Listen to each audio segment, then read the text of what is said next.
Assalamualaikum warahmatullahi wabarakatuh. Perkenalkan, nama saya Wahida Yola Refsika.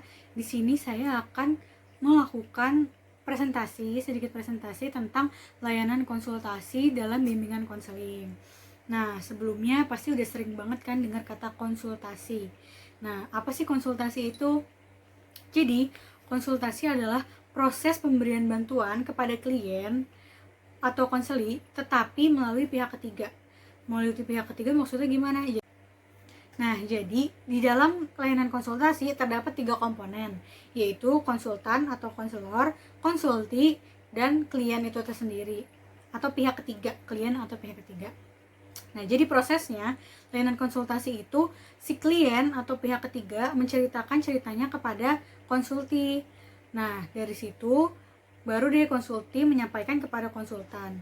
Jadi layanan konsultasi ini berbeda dengan bimbingan individu atau konseling perorangan. Biasanya kan kalau konseling perorangan itu klien langsung bercerita atau menyampaikan keluh kesahnya kepada konselor. Tapi kalau di sini klien itu menyampaikan ceritanya melewati konsulti, baru dari konsulti menyampaikan kepada konsultan.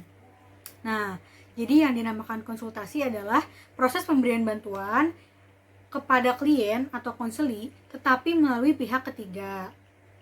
Nah, selanjutnya ada tujuannya. Apa sih tujuan layanan konsultasi itu? Nah, tujuan umum layanan konsultasi adalah agar konsulti dengan kemampuannya sendiri dapat menangani kondisi dan permasalahan yang dialami oleh pihak ketiga atau klien tersebut. Nah, tujuannya tuh sebenarnya hampir sama dengan layanan konseling lainnya, yaitu membantu klien untuk mengentaskan permasalahannya. Selanjutnya ada asas-asas dari layanan konsultasi. Yang pertama adalah etika dasar konseling. Di dalam etika dasar konseling itu ada asas kerahasiaan. Asas kerahasiaan itu di mana konselor atau konsultan, konsulti itu harus merahasiakan apa yang diceritakan oleh kliennya. Jadi rahasia itu harus terjaga, nggak boleh ada yang tahu. Nah, terus yang kedua ada kesukarelaan, di mana kesukarelaan ini klien datang sendiri nih kepada konsulti atau konselor, menceritakan apa yang ia rasakan tanpa paksaan dari konsulti itu atau dari konsultannya. Terus yang ketiga ada keputusan yang diambil oleh klien itu sendiri. Jadi dalam layanan konsultasi seperti kayak layanan bimbingan individu, klien memutuskan sendiri apa yang harus diambil. Nah, konselor hanya hanya menjembatani gitu. Jadi konselor tidak mempunyai wewenang untuk mengambil keputusan untuk klien tersebut. Takutnya nanti kan di kebelakangnya kliennya nyesel dan nyalahin konselornya, kan nggak mau juga kan. Jadi keputusan itu diambil oleh klien itu sendiri. Selanjutnya ada kedua, yaitu asas kemandirian, yaitu apa yang dilakukan oleh konsultan di dalam layanan konsultasi terdapat keputusan yang diambil oleh konsulti. Jadi dimaksudkan agar konsulti atau klien itu benar-benar mandiri dengan keputusannya, yaitu seperti yang tadi kita bahas. Jadi tuh dia harus mandiri, harus percaya, harus percaya sama keputusannya sendiri, nggak boleh nyesel gitu di belakangnya. Nah, terus ada asas-asas yang lain seperti asas kegiatan layanan konsultasi, asas kekinian, asas kedinamisan, keterpaduan, dan lain-lain. Nah, terus selanjutnya ada pendekatan strategi dan teknik. Di dalam layanan konsultasi terdapat pendekatannya itu klien atau pihak ketiga kepada konsulti. Nggak mungkin kan tiba-tiba konsulti meminta klien untuk bercerita gitu kan, karena kan layanan ini kan nggak ada asas kesukarelaan. Jadi itu klien sendiri yang mau menceritakan kepada konsulti. Jadi konsulti kepada klien pun harus dekat, nggak bisa sembarangan, klien nggak bisa sembarangan percaya gitu aja kan sama konsultinya, karena kan itu menyangkut dengan masa depan dia ke depannya kan.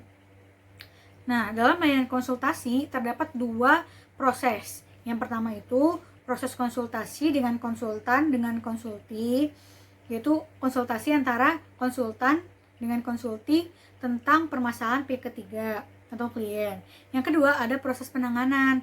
Nah, oleh konsulti terhadap pihak ketiga. Setelah konsulti berbicara atau bercerita, bertukar pendapat dengan konsultan, nah di situ konsulti menyampaikan lagi kepada pihak ketiga apa yang seharusnya dilakukan, memberi arahan gitu kan, memberi arahan.